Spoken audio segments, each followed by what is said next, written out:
The Newsday continues here on One News Now. I'm Sean Yao. The camp of President-elect Bongbong Marcos has announced new nominees to key government posts. We have Marlene Alcaide joining us live from Mandaluyong City for the details. Marlene, hi. What can you tell us about these new appointments? Sean, incoming Press Secretary Trixie Angeles made a quick appearance before the media announcing two new nominees ahead of Marcos Jr.'s inauguration tomorrow. In today's press conference, Angeles said that outgoing Solicitor General Jose Calida will head the Commission on Audit. Arnulfo Vic Veloso was also named as President and General Manager of the Government Service Insurance System, or GSIS. Now, as far as the inauguration tomorrow, Angeles said that it is all systems go. However, she refused to give out further details. What's for sure is that the incoming president has already chosen a barong for his oath-taking tomorrow. We also try to fish for details about the content of Marcos Jr.'s inaugural speech, but Attorney Trixie said she did not want to ruin the surprise. She tells the public and the media to just wait until tomorrow and hear it from Marcos Jr. himself. Sean, since we've been having quite a gloomy weather, Angeles said that they have a plan B in case it rains tomorrow, although she did not disclose what that plan is. Sean? Right, I guess we'll just find out tomorrow along with everyone else. Thank you so much for those updates. Marlene Alcaide reporting to us live from Mandaluyong City. And the Securities and Exchange Commission's affirmation to revoke Rappler's license is highly irregular, according to the media company's legal counsel. Attorney Francis Lim said the SEC did not hear their side before coming up with the decision. He added that the SEC's move could just be in response to a Court of Appeals request. Recall that the CA asked for more information when the case was brought to the court. Nevertheless, Attorney Lim said that Rappler will file an appeal and will exhaust all legal remedies. There is a question whether this SEC decision was properly done, and in our view, it was irregular, highly irregular, because we were not given due process during the evaluation stage.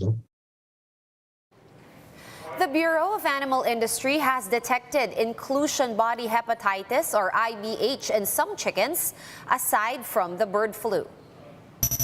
The BAI explained that this virus does not pose a threat to humans. The agency did not specify, though, how much of the poultry industry has been affected by IBH so far. Because of this, the Agriculture Department has issued import permits for vaccines to prevent the virus from spreading.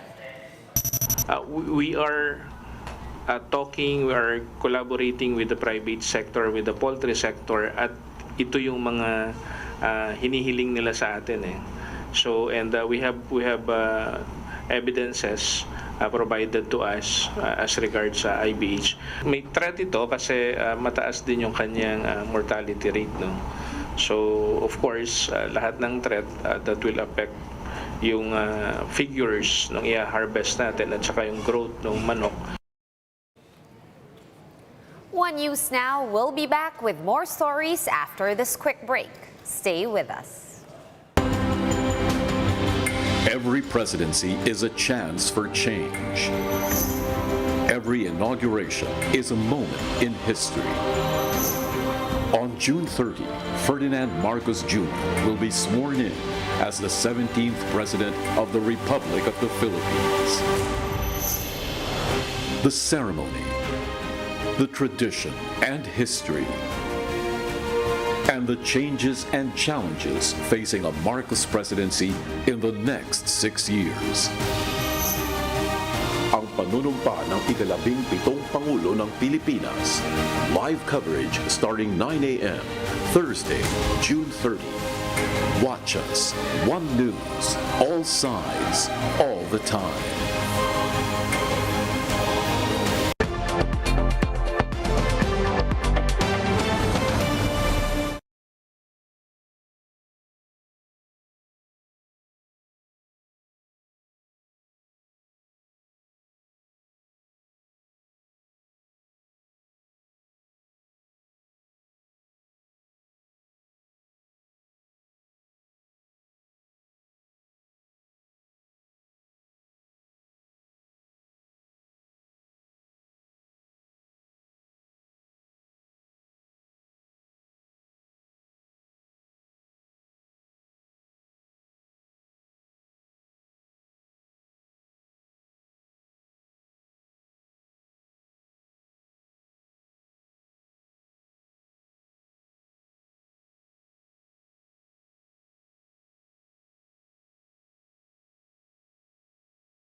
You're still watching One News Now. I'm Sean Yao. Several high-ranking officials of the Bureau of Customs and the Agriculture Department are being linked to large-scale smuggling of agricultural products. Mon Gualvez with the report. In a list that Senate President Tito Soto to President-elect Ferdinand Marcos Jr., 22 names were identified as either suspected smugglers of agricultural products or protectors. Huwag kang magtira doon sa ulo. Lahat. Kung maaari, from the secretary down to the ASIC.